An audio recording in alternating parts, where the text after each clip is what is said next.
José Arbex Júnior, chega mais, homem. Como tá você? Tudo bem? Tudo bem, tudo bem. Obrigado pelo convite, uma honra. Muito bom estar aqui. Tá, para mim que é. Antes de falar do confronto e do balanço do confronto, vamos dar uma palavrinha sobre Nova York, a resistência ao Trump, diferentemente do que aconteceu aqui com o Bolsonaro, diferentemente do que aconteceu inicialmente, pelo menos na Argentina com o Milei, está sendo muito maior do que a imaginada inicialmente, e aí vem e aparece a surpresa desse candidato muçulmano que se declara socialista, anti-sionista, a prefeito de Nova York, que ganhou as primárias no Partido Democrata e é considerado favorito para a eleição de novembro. O que está acontecendo nos Estados Unidos? Você que conhece tão bem a realidade da sociedade estadunidense. Bom, Mauro, primeiro eu queria fazer como se diz, uma junção entre o que aconteceu no Irã e o que está acontecendo em Nova York, porque as coisas não são independentes. Bom, primeiro que a vitória do Zohan ela vem numa escalada de tremores de terra dentro dos Estados Unidos, tremores de terra política, eu quero dizer, em que há 2 semanas atrás houve no final da semana retrasada ou passada, agora o tempo para mim está confuso na cabeça, as coisas estão indo tão rapidamente que eu já não me lembro se é sábado passado ou sábado retrasado. Teve manifestações de rua lá nos Estados Unidos que, somada no total, agregaram cerca de 10 milhões de pessoas contra o governo Trump. E contra, particularmente contra as reformas sociais que o Trump está querendo impor, que basicamente joga mais 15 milhões de pessoas para a fome lá nos Estados Unidos, que prevê mais cortes no Medicaid, Medicare, mais cortes nos serviços sociais que ainda existem. Enfim, uma tragédia para o povo dos Estados Unidos. E isso fez com que 10 milhões de pessoas fossem para a rua e a popularidade hoje do Trump é a mais baixa da história dos Estados Unidos para os primeiros 4 meses de mandato. Nenhum presidente dos Estados Unidos teve popularidade tão baixa nos primeiros 4 meses como hoje tem o Trump. Isso fez com que vários candidatos históricos, por exemplo, Lindsey Graham, que é um cacique do Partido Republicano, faz 2 décadas que ele é eleito e reeleito senador, ele está perdendo, ele está competindo com um novato lá no estado dele e está perdendo. Quer dizer, está tendo a base do MAGA todinha, o movimento que apoiou o Trump, está completamente dividida, completamente rachada, indignado com a guerra do Irã. É por isso que eu estou falando que as coisas estão conectadas. Completamente indignada com o comportamento dele no Irã. Você tem, eu fiquei impressionado outro dia, a Candace Owens, que é como é que se diz, influencer, né? Uma youtuber, que tem milhões de seguidores e é assim, Trump raiz. Ela chegou a dizer outro dia no show dela, e causou um puta de um rebu lá nos Estados Unidos, ela falou, se eu tivesse hoje filhos que fossem convocados para lutar no Oriente Médio em nome dos interesses de Israel, eu diria para eles, não vão. E aí o Piers Morgan, que é o jornalista que estava entrevistando ela, mas eles poderiam ser presos por causa disso. Ela falou, pois eu prefiro ver os meus filhos temporariamente presos do que voltando do Oriente Médio num caixão em nome de lutar pelos interesses de Israel. Não, isso não vai acontecer, isso não pode acontecer. Imagina, a mulher está pregando desobediência civil, assim, um negócio... E não, ela mulher é trumpista, trumpista. Trumpista raiz, assim, trumpista raiz. Ela falou, me arrependo de ter votado no Trump. O Trump que está hoje no poder não é o Trump no qual eu votei. Isso está completamente errado. Fora as declarações de Steve Bannon, que é o guru do Trump, que é o mentor da articulação da extrema-direita mundial, um amigo dos Bolsonaro, etc. Tal. O Bannon falando, está errado essa guerra. Os Estados Unidos não tem que intervir no Oriente Médio, Israel que se dane com as guerras de Israel. O jornalista Tucker Carlson que é o porta-voz público do movimento MAGA, o jornalista mais importante do movimento MAGA nos Estados Unidos. É um cara que outro dia triturou o Ted Cruz, que é o senador republicano do Texas, porque o Ted Cruz estava apoiando a bombardear o Irã. E o Carton pergunta na lata para o Ted Cruz: quantos habitantes tem o Irã? O Ted Cruz não sabe responder, não sei. Aí o Carson fala: o senhor está brincando. O senhor é um senador dos Estados Unidos que quer bombardear um país, o senhor não sabe nem quantos habitantes tem. Ele começou a rir na cara do... Ou seja, tem um desarranjo total lá nos Estados Unidos, tem uma situação muito séria, de convulsão social, inclusive, porque a cereja do bolo é essa. Tem o povo dos Estados Unidos que está tremendamente irritado, empobrecido, sem perspectiva, milhões passando uma situação ou de rua, ou morando em seus carros, porque não tem como pagar aluguel, ou passando fome mesmo. E esse povo tem arma. Tem 320 milhões de armas circulando na mão do povo dos Estados Unidos. Isso não é brincadeira. Outro dia, os veteranos de guerra da Califórnia, quando o Trump convocou os Marines para ir lá para Los Angeles para dar cacetada no povo, San Diego e Los Angeles, os veteranos de guerra da Califórnia falaram: nós não vamos deixar vocês na mão, não. Isso não vai acontecer, não. Se eles quiserem pau, nós vamos pro pau. Os caras que lutaram no Afeganistão, lutaram no Iraque e o cacete. Então, você tem um movimento de placa tectônica lá, na opinião pública dos Estados Unidos, negócio muito sério acontecendo, e eu acho que essas eleições em Nova York elas refletem esse momento na história dos Estados Unidos. Eles refletem um momento em que, pela primeira vez na história recente dos Estados Unidos, acabou o consenso de apoio a Israel. Israel já não é mais consenso.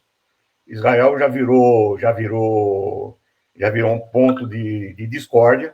O AIPAC, que é o lobby israelense, está sendo publicamente denunciado em tudo quanto é lugar. Nessa mesma entrevista com o Ted Cruz, o jornalista lá, o Tucker Carlson, pergunta para o Ted Cruz: quanto você ganha do AIPAC para fazer as tuas políticas lá no Senado? Quanto que o AIPAC te paga?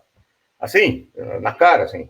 Quer dizer, então é um momento histórico, uma história de ruptura da opinião pública com Israel. Não é ainda o momento da cúpula, acho que nem a cúpula do Partido Democrata, nem a cúpula do Partido Republicano romperam com Israel, não, isso não aconteceu, e talvez tão cedo não vá.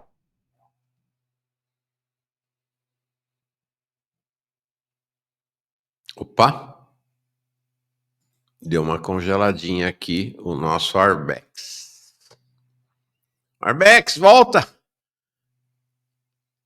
Queremos muito te ouvir. Onde está você, Arbex? Tá me ouvindo? Ah, pronto, voltou. Então, eu ia te fazer uma pergunta exatamente nesse espírito, só que antes eu preciso registrar aqui os comentários, alguns comentários. Arbex, sua risada incrível, até no caos. José Esper. Bom ouvir sua risada, Arbex. E o Silvio. Lembra-se dessa música? Quero ver Irene dar sua risada. Quero ver Arbex dar sua risada. Tá aí. A risada mais gostosa do jornalismo, é isso aí. Eu tenho um privilégio sobre vocês todos e todas aqui, eu garanto.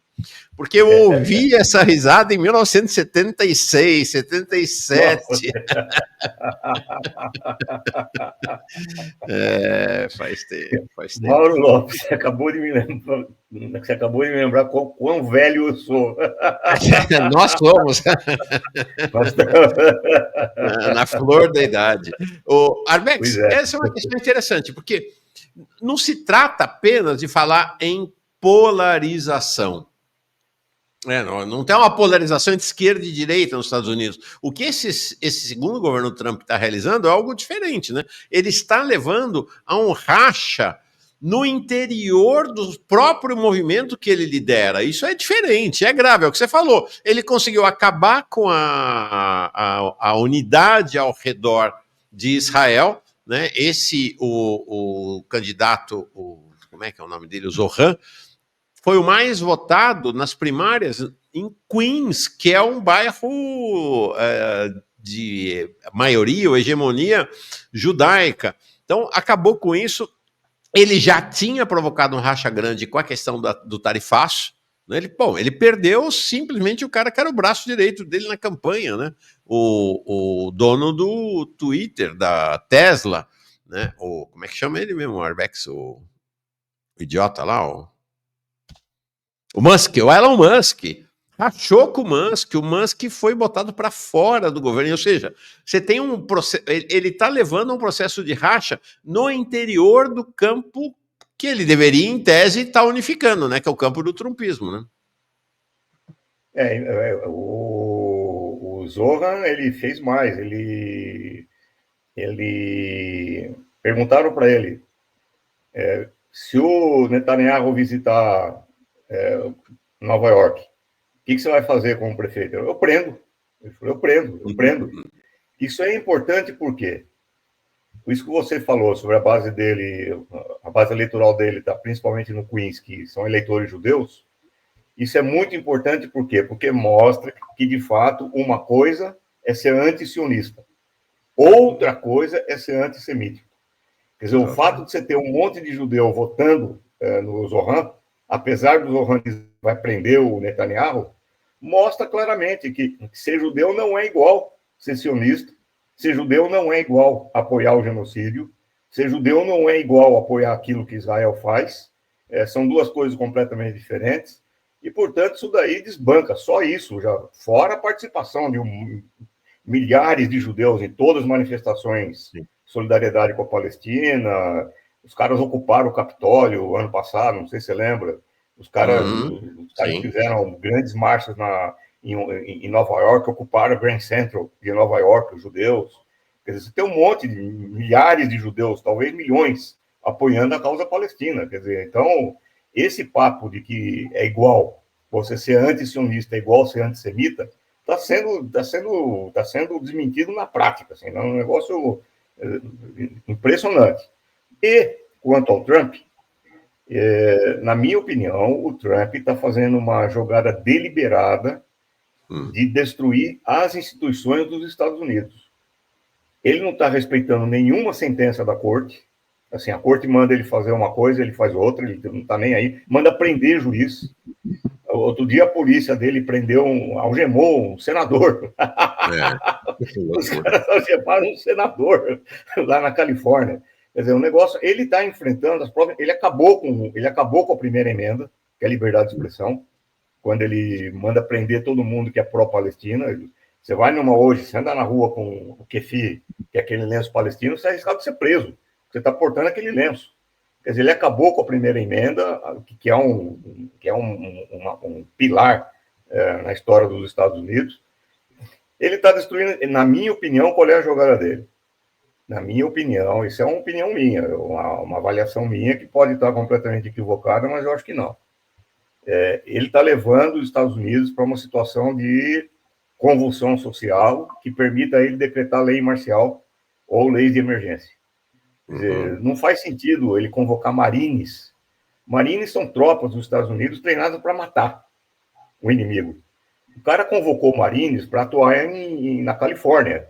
Quer dizer, chegou num ponto lá da situação em Los Angeles e San Diego, os protestos, que você tinha mais militares dos Estados Unidos em Los Angeles e San Diego do que na Síria e do que no Iraque. É um negócio completamente maluco. Isso não aconteceu isso na história dos Estados Unidos. Eu acho que o Trump está apostando numa ruptura. Numa via de ruptura.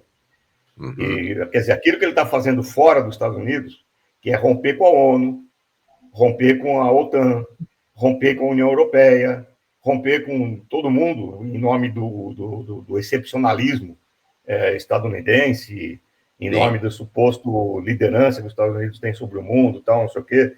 Eu mando, eu prendo, eu arrebento. O que ele está fazendo para fora dos Estados Unidos, ele está fazendo para dentro também. Sim. Eu acho que ele está sendo coerente nesse sentido aí. Acho que um evento muito relevante, Arbex, nesse sentido que você está falando, foi o assassinato daquele senador estadual, deputado estadual, senador estadual, e da deputada e do senador lá no Maine, sem que o governo dele tivesse reagido, tratou como se fosse um evento normal, assassinato político. O cara era um trumpista radical, né? O cara que matou. Ele tinha uma lista de pessoas a serem assassinadas no carro dele. Todos eles do Partido Democrata, tal. Parece que Alexandre Ocasio. Cara, você vai para os Estados Unidos hoje ou não? Quem vai? Eu não vou, mas faz muito tempo que eu não vou. Eu, inclusive, recebi algumas propostas de trabalho lá. Eu falei, não quero. Mas hoje, de fato, representa um risco de vida, né, para os Estados Unidos. Não, eu hoje não aconselho ninguém aí. Eu só gostei quando estava a torcida do Palmeiras lá na Times Square comemorando. Eu falei, opa, tomara que o Monte seja preso agora. Tô brincando, atenção, tô brincando. Isso é uma brincadeira, não é para levar a sério. Mudando de assunto, mas continuando no mesmo assunto, como você disse, né? Que balanço você faz da chamada Guerra dos 12 Dias? Bom, o Mauro, você certamente conhece aquele livro que é um clássico do jornalismo, A Primeira Vítima, que diz que numa guerra a primeira vítima é a verdade. Quer dizer, então você tem versões correndo para tudo quanto é lado. Agora, para fazer o balanço da guerra, eu coloco algumas questões que são irrefutáveis, que não dá para dizer que é mentira ou que é verdade, que não dá, é irrefutável. Primeiro, eu quero que alguém me aponte um único exemplo na história mundial em que o exército que está ganhando a guerra pede cessar-fogo. Um exemplo. Eu estou ganhando a guerra, e daí eu peço cessar-fogo. Eu quero um exemplo. Israel pediu cessar-fogo. Isso, para mim, não foi o Irã. O Irã não pediu cessar-fogo. O que o Irã disse foi: enquanto persistirem os ataques, nós vamos responder. No momento que os ataques pararem, nós paramos. Foi isso que o Irã disse. O Irã não pediu cessar-fogo. Então, essa é a primeira coisa. Isso, para mim, resolve o problema de quem ganhou, quem perdeu. Mas não vamos parar por aí. Tem uma segunda verdade que é irrefutável. O regime iraniano, ou o governo iraniano, não gosto de chamar de regime, o governo iraniano, ele é vital para a China. Ele não pode cair, do ponto de vista da China. Por quê? Porque o Irã simplesmente é o nó fundamental da iniciativa Nova Rota da Seda, da China. Para você ter uma ideia, em maio, 25 de maio, foi inaugurada a primeira viagem por trem de carga entre China e Irã, que permite reduzir na metade do tempo o transporte de cargas que era feito pelo...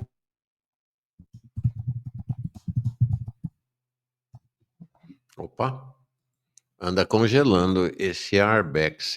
Onde será? Ele deve estar em São Paulo, tá um frio lascar. Tá um frio de lascar, ele tá congelando lá. Vamos ver aqui. Arbex, volta. Congelou para vocês também ou só para mim aqui? A Luana pede. Alguém pode fazer um vídeo de 1 hora só com a risada do camarada? Demais. Congelou para vocês aí o Arbex ou só para mim? Congelou. Voltou. Você estava falando do papel crucial que o Irã tem para a Rota da Seda. China. O Irã tem... Então, acabou de ser inaugurada essa linha, que economiza metade do tempo no transporte de mercadorias da China para o Irã e do Irã para a Europa. Quer dizer, então, essa linha aí, o Irã é absolutamente crucial para a China pela sua posição estratégica, e não apenas por isso, mas também porque a China tem um acordo de 30 anos de fornecimento de petróleo do Irã para a China. O que garante a China, por 30 anos, que a China não vai sofrer pressões, interferências por parte de países produtores de petróleo que são aliados dos Estados Unidos e que poderiam cortar o suprimento de energia para a China. Isso aí para a China é estratégico, fundamental. Você ter no Irã um aliado que garante o fornecimento de energia. Então, do ponto de vista da China, o Irã não pode cair. Essa é a primeira coisa. Segunda coisa, do ponto de vista da Rússia, o Irã não pode cair. Por quê? Porque é só ver no mapa a fronteira que o Irã faz com a Rússia, o que significaria para a Rússia ter um regime hostil lá no Irã implantado depois de uma suposta queda do governo iraniano.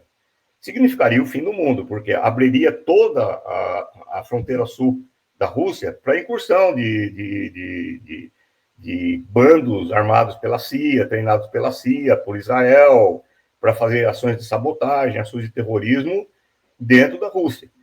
Fora que dentro da Rússia também você tem movimentos islâmicos separatistas, pró-Estados Unidos, que seriam financiados, seriam estimulados, seriam treinados para promover ações contra a Rússia. Quer dizer, isso, do ponto de vista estratégico, é um pesadelo. Isso não, a começar da Tietênia, os separatistas da Tietênia. No Brasil se fala Chechênia, mas é Tietênia. Então, o Putin não pode admitir um negócio desse, seria uma catástrofe. Fora que o Irã, na guerra com a Ucrânia, o Irã foi fundamental para fornecer para a Rússia um monte de tecnologia, de míssil, de drones, na guerra com a Ucrânia. Então, tanto do ponto de vista da China quanto do ponto de vista da Rússia, o Irã não pode cair. Isso, para mim, tem uma importância absolutamente incontestável. Em qualquer jogo, em qualquer análise de cenários geopolíticos que você for desenvolver, seria um erro tremendo você ficar com o olho focado em Israel e Irã e perder de vista esse quadro maior, porque aí você não explica nada. Aí você não consegue explicar uma porcaria nenhuma.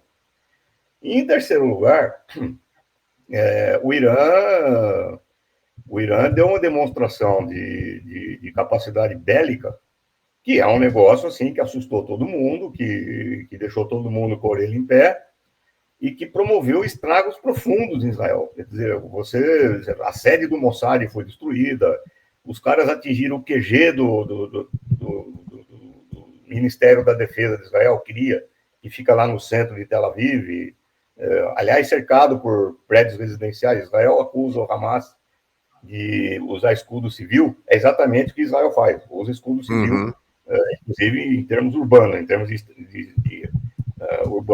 arquitetura urbana. Eles botam o Ministério da Defesa dele bem no meio de um conjunto de prédios civis, assim, quer dizer, é o próprio escudo.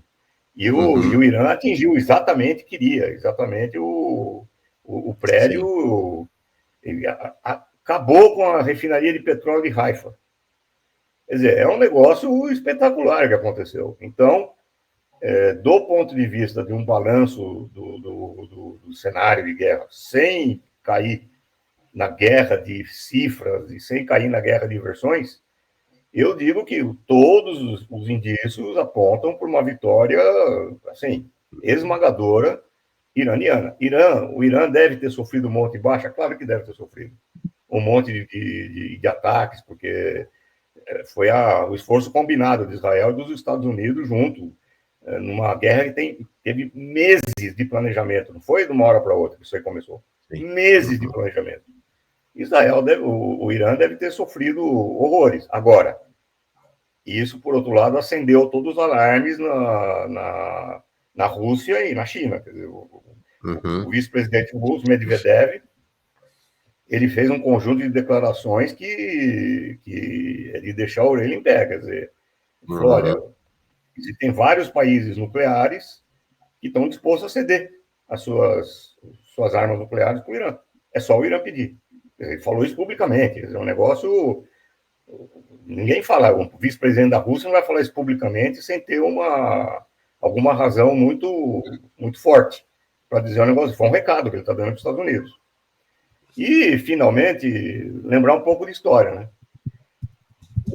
A Guarda Revolucionária Iraniana ocupou a embaixada dos Estados Unidos em 1980, logo depois da Revolução Iraniana, que impulsou o Khomeini. Os caras ocuparam durante 444 dias a embaixada dos Estados Unidos. O que os Estados Unidos fizeram? Tentaram fazer um monte de coisa. Deu tudo errado, não conseguiram. E os Estados Unidos enviaram tropas para proteger a embaixada dos Estados Unidos? Não são loucos. Outro dia eu vi um especialista comentando que se você quiser fazer uma invasão por terra no Irã, você vai ter que mandar 1 milhão de soldados. para fazer a invasão por terra. 1 milhão. Por quê? Pelo relevo do Irã. É montanhoso. Os caras ficam. Os caras tem locais no Irã que é uma passagem estreita. É só você botar um batalhão lá esperando alguém dar cara naquela passagem estreita lá. Você não penetra aquilo lá. Você não penetra. Então, as bravatas de que nós vamos mudar o regime, que nós vamos fazer isso acontecer e tal, não sei o quê, ninguém muda o regime com bombardeio aéreo. Sim. Para você mudar o governo de um país, você tem que ocupar o país com tropas e impor essas mudanças.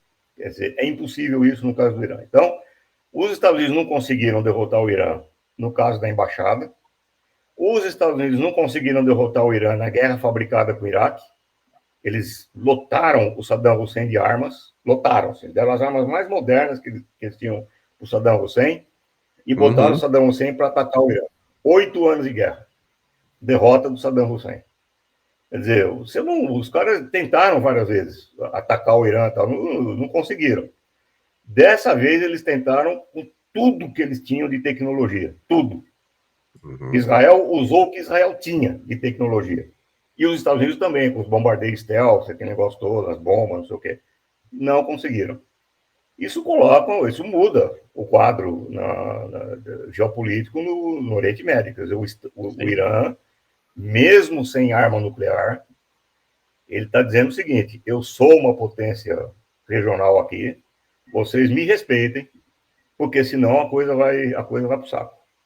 Vocês me respeitem porque eu posso responder à altura. Esse ataque que o Irã fez, que foi um ataque simbólico às bases dos Estados Unidos no Catar, o Irã fez exatamente aquilo que ele sempre faz. O Irã sempre faz isso aí. É só você pesquisar a história do Irã, você vai ver que ele sempre faz isso. Ele faz um ataque preliminar para mostrar que ele pode. Como ele fez em outubro do ano passado contra Israel. Lançou alguns mísseis, atingiu alguns pontos lá de Israel, mas sem causar muito estrago. Tal. Só atingiu os pontos que ele queria, que ele anunciou que ele iria atingir. Então o Irã sempre faz isso. Ele mostra que ele pode. Não provoquem, porque senão ele vai fazer. O que ele fez para os Estados Unidos? Ele falou, olha, eu posso atacar a sua base no Catar, que é a principal base. Por que eles escolheram o Catar? Porque é a base mais importante dos Estados Unidos. A tua base mais importante, eu posso atacar, eu posso alcançar e eu posso fazer estrago lá. Não vou fazer agora, porque eu não quero. Agora, vocês não brinquem comigo, porque o próximo vai ser de verdade. O Irã tem essa tradição, ele atua dessa forma. Ele agora mesmo contra Israel, ele não usou todos os mísseis que ele tinha, mas nem de longe, não usou os mísseis mais modernos que ele tem, ele não revelou quais são esses mísseis, porque ele não quer abrir o jogo para o inimigo. Os caras eles só usaram aquilo que já se sabia que eles tinham e que se conhecia, tal, só isso. E mesmo assim, alguns especialistas dizem que não chega a 5% do arsenal do Irã. Sim. Então, eu estou ligado quando... Fala. Não, pode falar.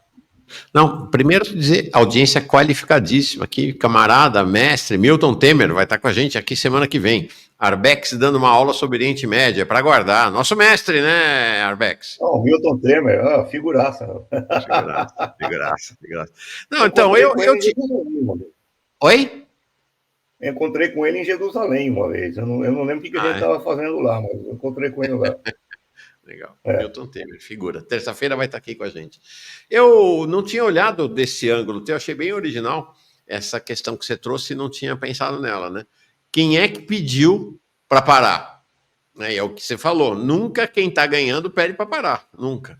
E ontem eu tinha elencado ontem 4 indicadores de como Israel saiu derrotada. E os Estados Unidos, porque os 4 objetivos que eles tinham não alcançaram. Destruição do programa nuclear, não destruíram. Destruição da cadeia de comando militar, não destruíram. Deposição do governo e mudança do regime, não conseguiram. E obtenção da rendição iraniana, não conseguiram. Os 4 objetivos deles fracassaram. E mais esse agora que você falou, né? Eles foram obrigados a pedir caneco, né? Pedir água. E tem outros 2 que são outros 2 fatores que mostram a vitória iraniana, que são absolutamente fundamentais. O primeiro é aqui que está acontecendo nos Estados Unidos. Isso, para mim, é o decisivo, aliás. Quando eu olho para os conflitos no Oriente Médio, o primeiro país que eu olho são os Estados Unidos. Porque é lá que está a matriz de tudo. É lá que está o poder, é lá que está o dinheiro. Não é em Israel, é lá. Em segundo lugar, Mauro, tem um negócio muito sério acontecendo com Israel, que é o seguinte: desde que Israel foi criado, havia uma justificativa moral para a criação do Estado de Israel, que é: os judeus são perseguidos, o que é verdade, teve o Holocausto na Alemanha nazista, ninguém coloca isso em dúvida, os judeus são perseguidos, mas a decorrência que eles tiram disso daí é a necessidade de construção de um Estado judeu, o que já é totalmente questionável, um Estado judeu. Depois alguém vai querer criar um Estado católico, outro vai querer criar um Estado protestante, outro vai querer criar... o mundo vai ficar forrado de teocracia. Mas, enfim, qual é a justificativa moral para a criação desse tal Estado judeu? É a necessidade de ter um lugar onde os judeus se sintam seguros.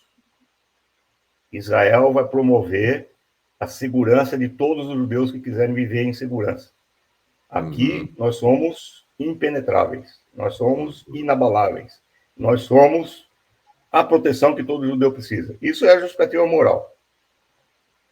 Pergunta, Mauro Lopes, se você fosse judeu e você quisesse procurar um lugar para se sentir seguro, você iria para Israel hoje? Pois é. Os caras fugindo de lá, cara. Os caras fugindo de lá aos magotes, aos milhares, indo embora. Quer dizer, e mesmo, olha, mesmo antes de começar o conflito com o Irã, só na coisa de Gaza, você já estava tendo evasão de cérebros do Irã, de Israel. Professores universitários, cientistas, médicos. Quem tinha condição está caindo fora de Israel. Porque os caras notaram que aquilo lá não tem futuro do jeito que é. Com essa política de hostilizar todo mundo lá dentro, todo mundo árabe, de manter o estado do apartheid, manter as coisas desse jeito, aquilo lá não tem futuro. Aquilo lá é um barril de pólvora prestes a explodir, ainda mais agora na mão da extrema-direita. Então, essa coisa com o Irã, ela tem um efeito profundo. Isso sim é uma bomba atômica dentro de Israel. Porque acabou com a mitologia do moral que justificava, desse ponto de vista, a existência de Israel. Acabou. O paraíso de segurança, a fortaleza Israel para os judeus do mundo. Acabou. Como de ferro virou peneira, né? Isso é uma coisa muito marcada. Uma tela de galinha. Então não tem mais essa mitologia. O mito da Israel inexpugnável acabou, né? Está enterrado. Acabou. Só que essa mitologia sempre foi fundamental para a existência mesmo de Israel, a existência moral, né? A justificativa moral para a existência de Israel. Você acabou, não tem mais essa coisa. Então, eu avalio, isso agora é uma avaliação minha. Pouco antes de começar essa coisa com o Irã, o Netanyahu já estava por um fio. Ele quase perdeu o cargo dele de primeiro-ministro numa votação no Knesset, o parlamento israelense. Ganhou por um voto lá.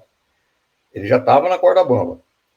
E eu acho que quando a poeira começar a baixar nessa coisa com o Irã e começarem a se fazer conta dos estragos que foram causados, tem gente que está falando aí que os prejuízos foram da ordem de 15 a 20 bilhões de dólares lá em Israel. Quer dizer, a hora que os prejuízos começaram a ser contabilizados e começar a se procurar de quem foi a responsabilidade pelo ataque, eu imagino que o destino do Netanyahu hoje esteja por um fio, ainda mais com o Trump bravo do jeito que está, porque o Netanyahu desafiou o Trump abertamente, fez o Trump de palhaço. Né? O Trump falou, agora tem um cessar-fogo, foi o Netanyahu e bumba, atacou mais uma vez, fazendo o Trump de palhaço. Eu acho que isso daí vai dar... Israel hoje está numa trajetória está num buraco imenso. Assim. Então, eu não sei que conflito agora o Netanyahu vai querer arrumar para tentar se salvar mais uma vez. Mas está difícil, porque o que ele vai poder tentar? Mais uma provocação contra o Irã? Não vai rolar, não adianta. Você não vai conseguir nada por aí. Então, os efeitos dessa guerra aí, nós não sentimos ainda completamente. Nós ainda vamos ver o que isso aí vai produzir. O que Não, sobra é Gaza, né? Gaza é a parte que faz a gente sofrer, porque ninguém aguenta mais ver criança sendo trucidada todo dia. Quer dizer, aliás, Omar, o clima moral dentro de Israel pode ser medido pela declaração que fez o Yair Golan, que foi um general, comandou já o Ministério da Defesa de Israel, o Yair Golan. Outro dia ele declarou publicamente, para quem quiser ouvir, isso aí foi amplamente noticiado pelo Haaretz, dentro de Israel, etc. E tal. Um país, isso é a declaração do Yair Golan, vão acusar ele de ser antissemita também. Vão acusar o Yair Golan de ser antissemita. Um país cujo hobby é assassinar crianças é um país que está doente. Ele declarou isso. Quer dizer, então, é um negócio assim, é insuportável isso que está. Não é à toa que está tendo um movimento dentro do IDF, das forças do Exército Israelense, de pessoas que estão se recusando a ir para a guerra, não querem mais voltar para Gaza. Acabou completamente. Se tinha algum sentido antes, não tinha, mas se tinha, esse sentido agora acabou. Agora virou tiro ao faminto. Quer dizer, é um negócio que deixa a gente completamente transtornado. Agora, está custando caro, né? Apoiar Israel nessa coisa está custando caro para o governo britânico, está custando caro para o governo francês. Assim, em Berlim, outro dia, 3 dias atrás, teve uma manifestação gigante, em Berlim, que o governo ali desce o cacete em quem apoia a Palestina, mas desce o cacete mesmo. Desce o cacete alemão, assim, em quem apoia a Palestina.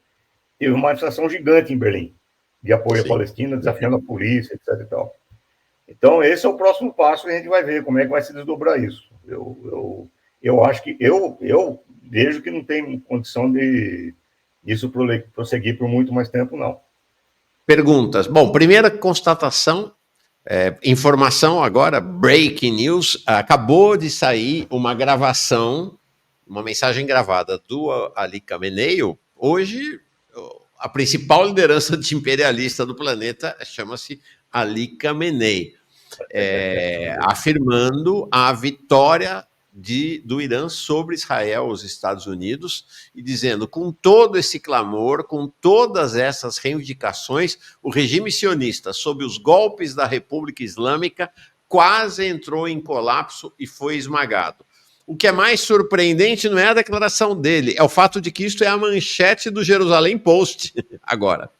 É a manchete do Jerusalém Post.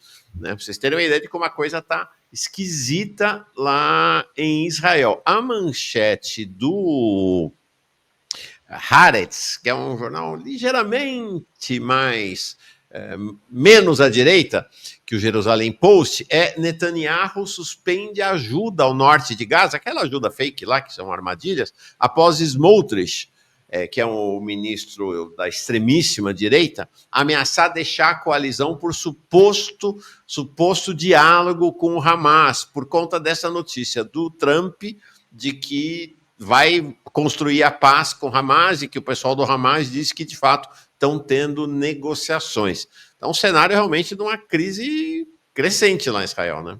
Crescente, por um lado. E, por outro, já crescendo a pergunta que é tua projeção para Gaza. Como é que você prevê o desdobramento em Gaza? Eu sempre sou cuidadoso de fazer projeções, principalmente para essa coisa o que acontece no Oriente Médio, lá, o Oriente Médio não, a Ásia Ocidental, equivocadamente qualificada por nós como Oriente Médio. O Oriente Médio é um condicionamento cerebral que foi imposto a nós pelo colonialismo europeu. Mas, enfim, inglês, né? Eu sou muito cauteloso porque ali você tem muitas facções, muitos interesses não explícitos, muita alianças espúrias. O Erdogan, por exemplo, da Turquia, ele condena o genocídio de tarde, mas à noite o filho dele é um dos principais fornecedores de petróleo para Israel. Quer dizer, é um negócio assim, é um pântano. Agora, de novo, A gente tem que olhar para aquilo que a gente conhece e sabe que é verdade. O que a gente conhece e sabe que é verdade é que, do ponto de vista da opinião pública mundial, a situação em Gaza é insustentável. A gente também sabe que, por exemplo, na Inglaterra hoje, o Keir Starmer, que é o primeiro-ministro inglês, que é um pateta, um imbecil, um panaca, um traidor de seus próprios princípios, porque quando ele era advogado, ele defendia a causa da anistia internacional, e agora ele é um dos principais fornecedores de armas para Israel. O Keir Starmer baniu ontem uma organização palestina, uma organização de apoio à Palestina, que acusaram de terrorismo, porque alguns militantes dessa organização pintaram de vermelho um avião lá da Força Aérea Britânica. Pintaram de vermelho, não é sangue, é tinta. Acusaram os caras de terrorismo e baniram essa organização. Quer dizer, isso, do ponto de vista britânico, representa um desgaste, assim, porque isso aí contradiz toda a tradição britânica, desde que o Milton, o poeta lá, John Milton, fez o famoso discurso pela liberdade de expressão no parlamento britânico, lá no século XVII, não, século XVI, fez o famoso discurso dele lá, o melhor, cacete, agora é século XVIII, 1700, ele fez o famoso discurso dele em defesa da liberdade de expressão lá no parlamento britânico. É um dos pilares de sustentação, de legitimação do próprio parlamento, a defesa da democracia. Agora vem esse pateta aí e bane como terrorista um grupo, só porque pintou de vermelho. Quer dizer, está custando muito caro o apoio ao genocídio em Gaza. Então, desse ponto de vista, eu acho que está com os dias contados, aquilo que está acontecendo em Gaza. O grande lance aí é o seguinte: além de significar um alívio para todo mundo, porque eu vou ficar muito aliviado o dia que isso acontecer, para o Netanyahu vai ser o pesadelo, porque é a cadeia que espera ele. É a cadeia. Cara, Arbex, ou ele uma vai coisa dar que... Não, já era para ter ido para a cadeia faz tempo, né? Faz tempo. Sim, mas ele quase foi, inclusive, guerra, né? Lá no passado, por corrupção, né? Acabou escapando. Mas ele está fabricando guerra atrás de guerra justamente porque isso permite que ele presida um conselho de segurança que impede que ele seja preso. Ninguém vai prender um ministro no meio de uma guerra em curso. Quer dizer, isso não acontece. A chance dele é buscar guerra. Agora, ele vai buscar guerra com quem agora? Foi para o Irã e tomou uma paulada no meio da orelha. Ele vai... Aonde que ele vai buscar guerra? Quer dizer, eu acho que os recursos do Netanyahu estão com os dias contados. Eu acho que... E aquela situação interna nos Estados Unidos, que fazia com que qualquer coisa que ele fizesse fosse automaticamente apoiada pelos Estados Unidos, já não é assim. Por causa da ruptura do consenso na própria opinião pública. Quer dizer, com base nessas coisas aí... A esquerda socialista nos cutuca aqui. Ela diz assim: grande Arbex, Maringoni mandou um abraço, dá risada aqui. Eu não aceito o abraço do Maringoni. O Maringoni é de Bauru, começa daí. Qualquer um que seja de Bauru já tem o meu desprezo, porque Bauru é o fim da rua principal de Maria, de onde eu sou. Então... Vocês estão vendo gente aqui, Maringoni, Arbex, que se provocam há 50 anos. Exatamente. O Reinaldo Rogério diz aqui, Arbex, ele faz uma pergunta que você já respondeu. Depois de Israel ser humilhado pelo Irã, os palestinos de Gaza e da Cisjordânia sofreram muito mais, o mundo ficará só no blá, blá, blá, é o que você acabou de falar. Agora, gente, vocês têm visto, todo mundo tem visto, Gaza virou uma terra arrasada. Terra arrasada. Mesmo assim, ontem, os valorosos combatentes do Hamas, eu não sei se foi do Hamas, porque tem várias organizações em Gaza, não é só o Hamas, mataram 7 soldados israelenses. Impressionante, né, Arbex? Impressionante. Não, esse mesmo Yair Golan que eu citei agora há pouco, acho que há uns 2 meses atrás, ele declarou que foram 30 mil baixas em Israel. 30 mil, entre mortos e feridos. Não foram 30 mil mortos, foram 30 mil baixas entre mortos e feridos. que está muito longe das estatísticas oficiais dadas pelo governo israelense. Aliás, se você for analisar os resultados dessa guerra a partir daquilo que Israel fala, Israel foi o absoluto vencedor. O máximo que o Irã fez foi cosquinha em Israel. Quer dizer. E eles falam que eles são a única potência democrática naquela região. Né? Quer dizer, é uma brincadeira, uma piada. Ontem circulou um vídeo de uma jornalista alemã denunciando a censura total, que os jornalistas são submetidos dentro de Israel. Quer dizer.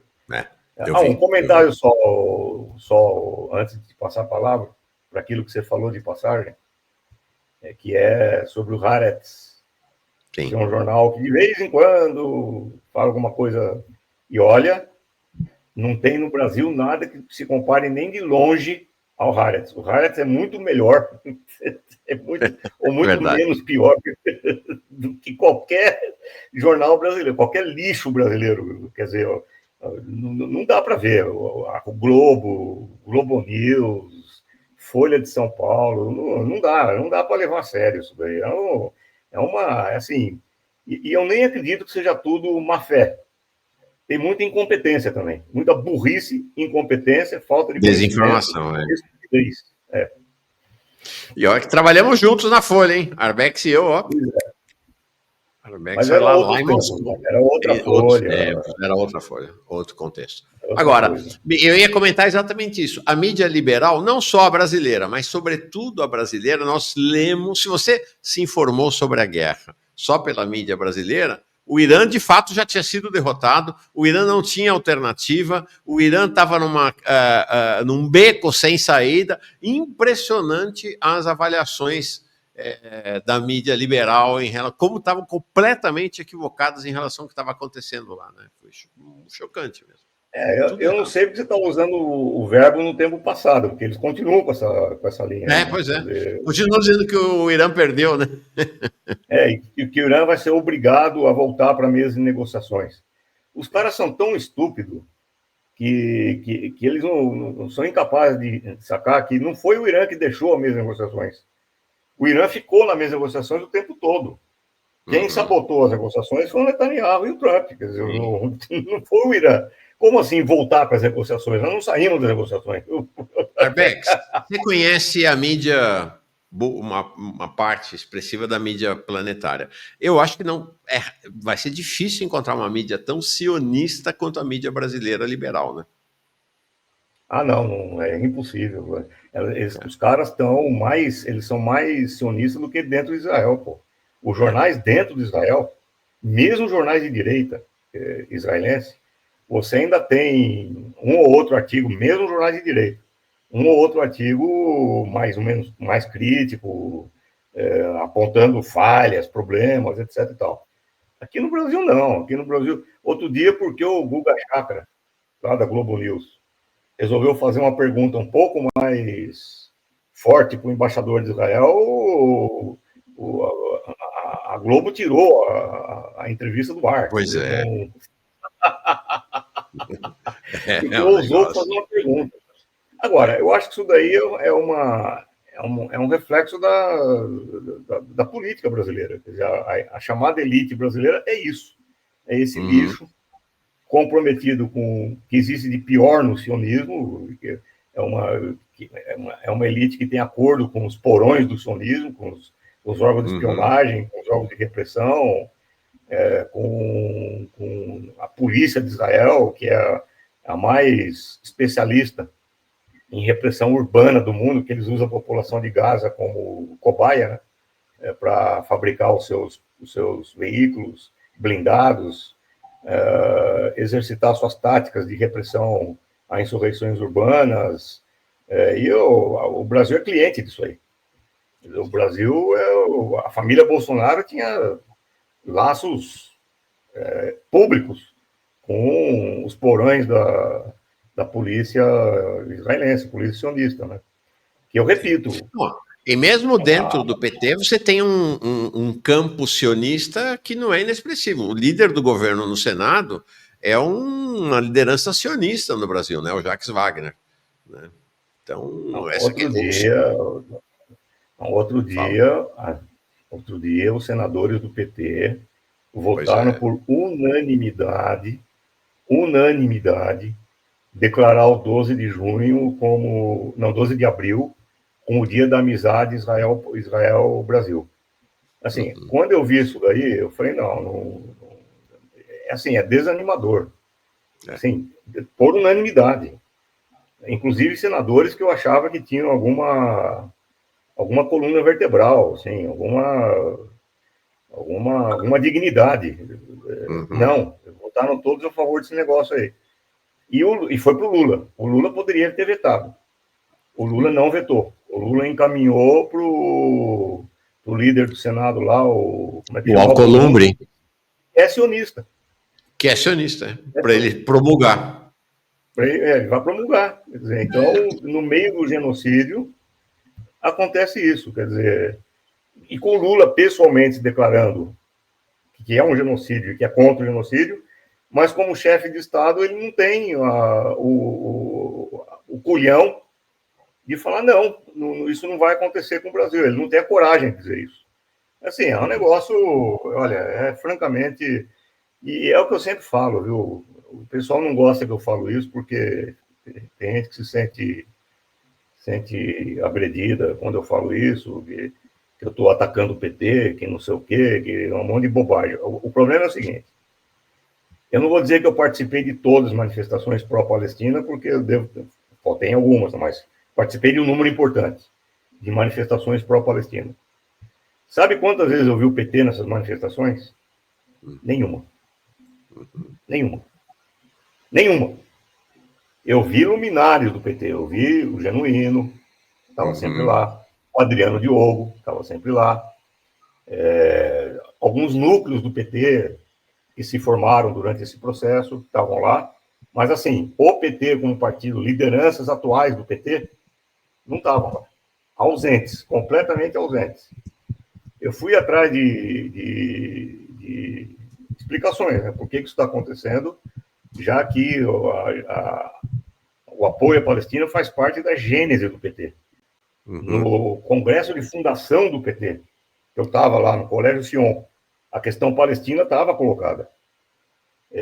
Então, por que está acontecendo isso hoje? Olha,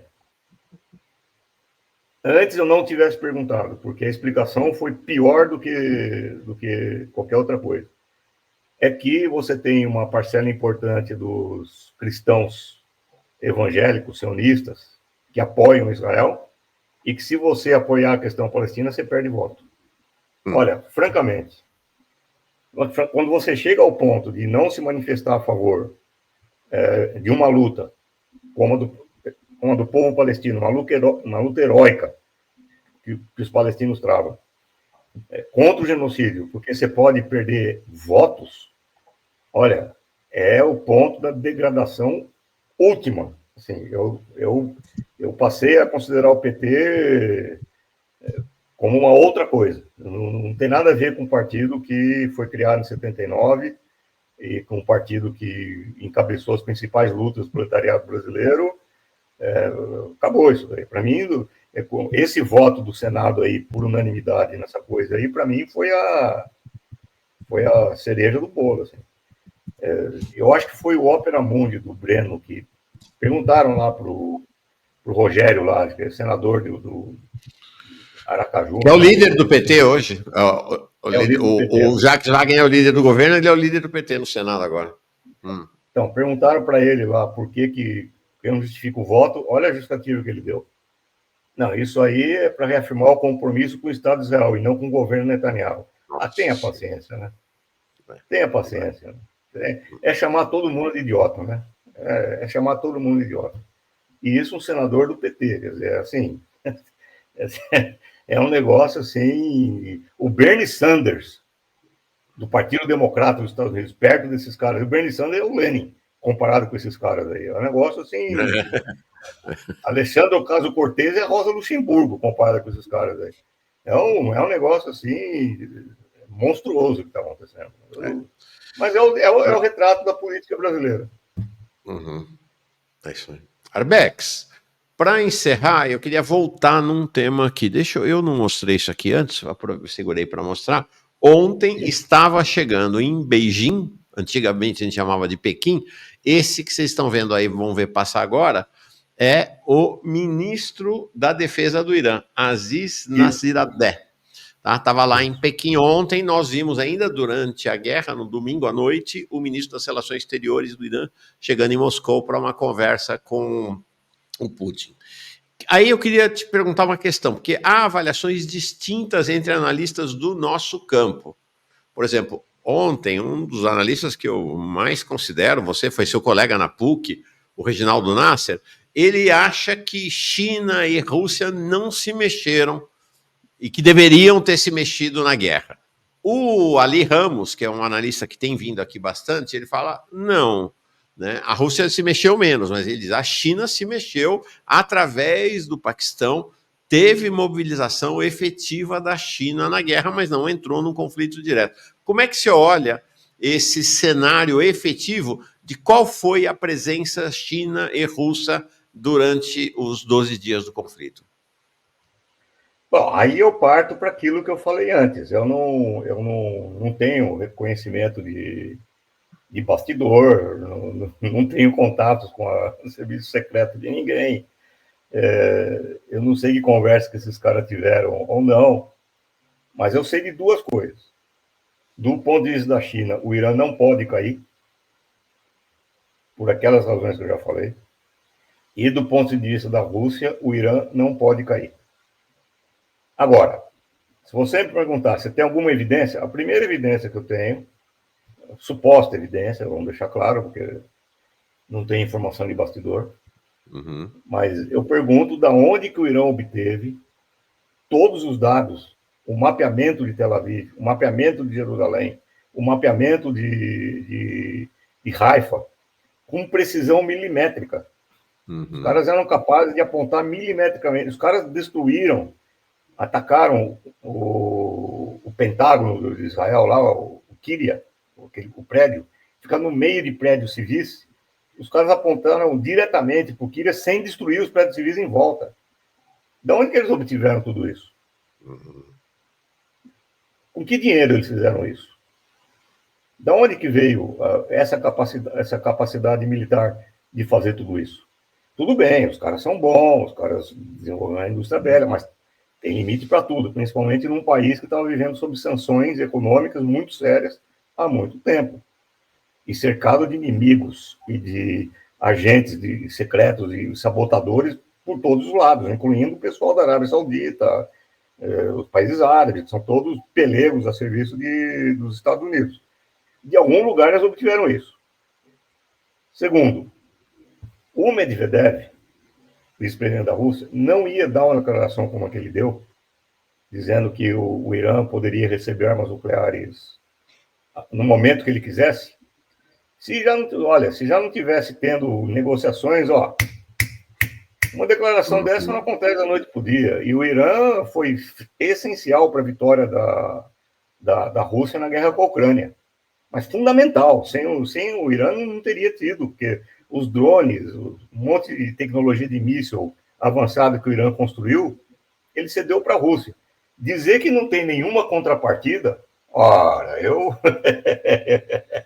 nós estamos falando que o Irã é um império que tem 5 mil anos de idade. O Irã, eu repito, os Estados Unidos tomaram uma tunda do Irã em 79, os caras ocuparam a embaixada dos Estados Unidos por 444 dias, os Estados Unidos foi incapaz de fazer qualquer coisa, financiaram o Saddam Hussein com todas as armas do mundo, foram incapazes de derrotar o Irã, e vocês acham que agora o Irã, enfrentando toda essa barra, não tem acordo com a China e com a Rússia, que precisam do Irã como uma coisa fundamental? Olha, permita-me dizer que há controvérsias. No mínimo, há controvérsias. No mínimo. Quer dizer, você tá lidando, Mauro. A China tem 5 mil anos de história. O Irã tem 5 mil anos de história. A Rússia tem toda a história dela na luta contra o nazismo, etc. E tal. Você não está lidando com amadores aqui. Você não está lidando com. É por isso que eu falo. Quando eu vou pensar em termos de Ásia Ocidental, ou Oriente Médio na versão colonizada. Eu sempre tomo muito cuidado no que eu vou falar, porque, meu, você está indo com a farinha, os caras estão voltando com o bolo, com o chantilly, sim, com a cereja. Eu parto disso. Modestamente, eu prefiro partir das coisas que eu sei, em vez de ficar especulando aquilo sobre o qual eu não posso falar, porque sim, eu não sei. Eu posso imaginar. Sim. Então, agora, para encerrar mesmo, eu digo aquilo que para mim foi a fotografia perfeita do que está acontecendo no mundo. No mesmo instante que Israel estava soltando o ataque contra o Irã, com o apoio dos Estados Unidos, a China estava se reunindo com 53 dos 54 países da África numa iniciativa da nova Rota da Seda /BRICS. Isso, para mim, é o retrato do mundo hoje. Uhum. Você tem uma potência que tá se reunindo com um continente inteiro para discutir obras, infraestrutura, construção de portos, aeroportos, ferrovias, serviços, turismo e o cacete. E, de outro lado, um país que está atacando o outro, querendo destruir o outro, e etc. Isso, para mim, é fotografia. Quer dizer, você tem um país que está tomando a hegemonia da mão do império, e você tem, do outro lado, o império se debatendo loucamente para tentar preservar aquilo que ele ainda tem. Então, isso, para mim, é fotografia. É a fotografia do mundo hoje. Perfeita, fotografia perfeita. Só para terminar com o desabafo entre amigos aqui, gente, agora não é mais entrevista, tá? Podem desligar, é só uma conversinha aqui. Vou te falar, cara, dá um certo desânimo em relação ao nosso país, olhar um Irã, olhar uma China, que há 30 anos atrás estavam a léguas, quilômetros de distância do Brasil. Olha o que eles viraram. E a gente olha para o Brasil nesse século XXI, 70% dos 25 anos desse século, nós somos governados pelo PT. Olha onde é que a gente está em relação a eles. É triste, viu, cara? Sinceramente. É triste. É. E se pensar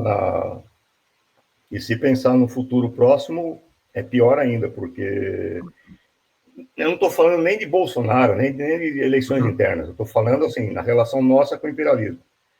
É o que eu já falei aqui para você mesmo, uma vez eu disse aqui na nossa conversa.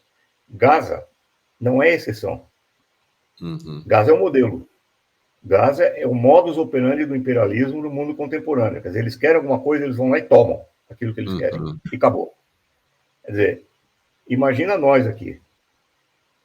Nós temos os 3 lençóis freáticos mais importantes do mundo, capazes de dar água potável, não água doce, água potável para o mundo para os próximos 500 anos. Nós temos toda a biodiversidade da Mata Atlântica e da Mata Amazônica. Nós temos tudo aquilo de minerais, terras raras, etc., que estão na Amazônia. No momento que o imperialismo decidir isso aí é nosso, qual é a nossa capacidade de opor resistência a isso? Nenhuma.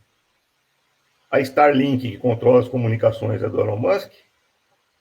O GPS é de uma empresa dos Estados Unidos.